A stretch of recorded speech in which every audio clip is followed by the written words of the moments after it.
Bang, menanggapi yang lagi rame, Abang dianggap pansos dengan Dokter Richard Lee. Apaan? Dianggap pansos. Gimana nih Bang? Makin seru dan memanas.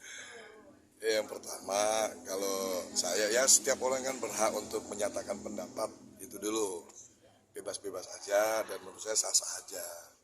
Tapi kembali lagi sebetulnya yang bisa menilai adalah publik, netizen. Saya punya pengikut ada 6,3 juta. Kalau yang bersangkutan itu kayaknya di bawah saya deh.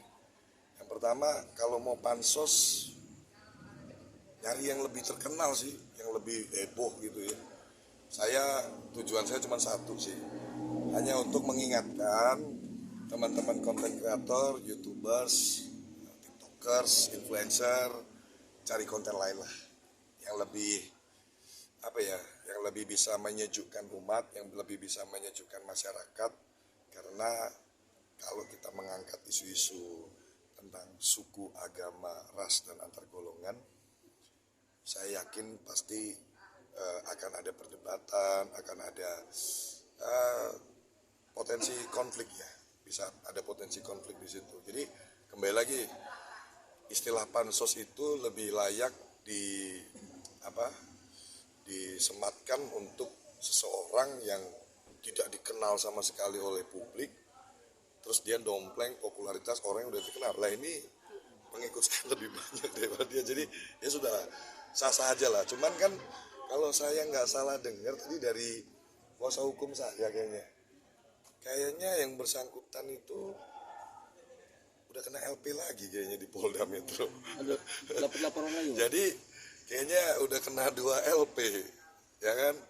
Ya ikutin aja lah prosesnya. Yang penting nanti kalau dipanggil jangan kayak yang dulu saya laporin kan, mangkir dan harus ingat sejarah. Dulu kan mau kencing aja nggak dikasih. Pas dijemput mau kencing aja nggak dikasih. Oh tolong ya Allah tolong gitu kan. Ya kembali lagi, ya udah saya insya Allah saya bertanggung jawab sama Tuhan bahwa saya nggak ada niat untuk apapun, cuman pengen memberikan edukasi ke masyarakat. Bijaklah dalam bermain media sosial karena ini negara hukum ya, segala bentuk hal yang bisa membuat kegaduhan atau masalah di masyarakat itu nanti berbahaya. Oke, tapi terkait somasi kemarin dengan dokter tersebut, itu kan dokter tersebut sudah menanggapi dan mengklarifikasi untuk minta maaf. Itu seperti apa Bang dari Abang? Kalau itu saya belum bisa berkomentar ya. Dia minta maaf itu kan minta maafnya kemana dulu nih? Terkait VN itu. Ya kalau saya kira sih jujur ya saya belum bisa mengomentari itu karena saya belum mendengar langsung klarifikasi permintaan maafnya itu ditujukan kemana. Oh iya, aku hari ini udah bersurat ke besok bersurat ke Kementerian Agama, mau tanya apakah diperbolehkan semua orang di negara ini boleh membuat konten membawa-bawa isu tentang suku, agama, ras dan antar golongan. Semoga dapat segera jawaban dari Kementerian Agama. Saya nggak lagi pansos. Tapi RL di backup sama Ustadz dari Sulaiman tanggapannya? Kalau saya bilang sih mau siapapun ya kita kembalikan ke ada pihak yang lebih berwenang untuk menentukan seseorang itu bersalah atau tidak.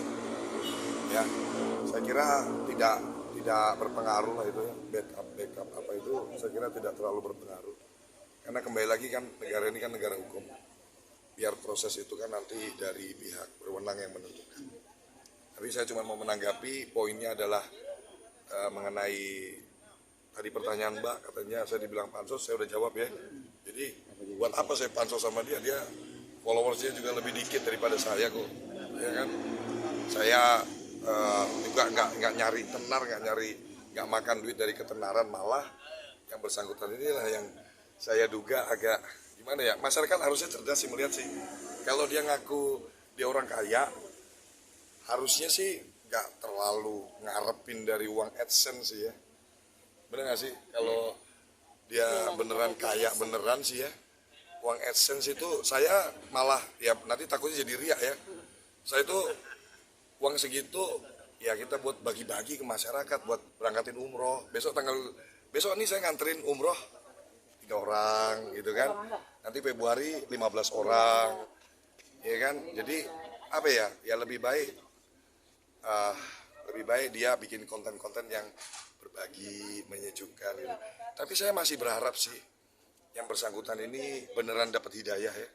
Saya masih berharap semoga apa yang disampaikan bahwa yang bersangkutan ini akan katanya mau mempelajari agama Islam dan katanya mau mualaf. Saya terus berdoa sama Allah, semoga benar, amin ya Allah, kabul ya Allah. Iya, semoga bukan konten nih. Saya tunggu nih. Kalau yang bersangkutan beneran mualaf nih, si oknum dokter kecantikan ini beneran mualaf nih, saya datengin beliau, saya salam berjabat tangan sama beliau, saya peluk dengan erat. Selamat datang saudaraku gitu. Wah, itu nanti saya bikin konten terus sama beliau tuh, nanti saya ajak Jumat berkahan, berbagi, menolong sesama gitu-gitu. Doain ya teman-teman ya. Bismillah yang bersangkutan ini beneran jadi mualaf. Nanti John LBF saya yang datengin. Permisi saya mau datang sama saudaraku ya. Selamat datang gitu kan. Di keluarga kita gitu kan. Saya akan jabat tangan dia dengan erat. 2 tangan saya pegang nih. Terus saya peluk. Cipika-cipiki.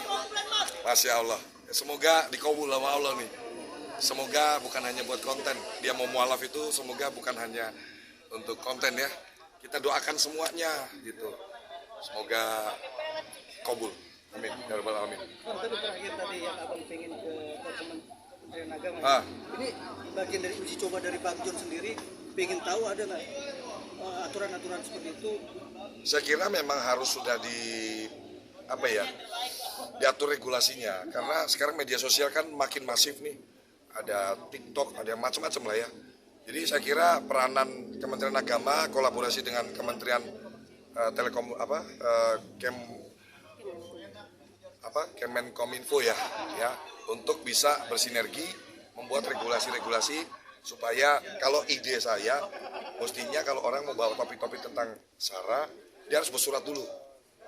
Topiknya apa, pertanyaannya apa, temanya apa, baru kalau dia approve baru boleh bikin konten.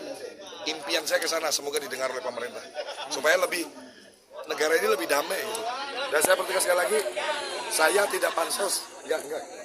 Aku udah cukup banyak followersnya, udah cukup, enggak nyari followers dengan kayak gitu-gitulah. Ya. Makasih Bang John. Ya, makasih. Assalamualaikum. Salam.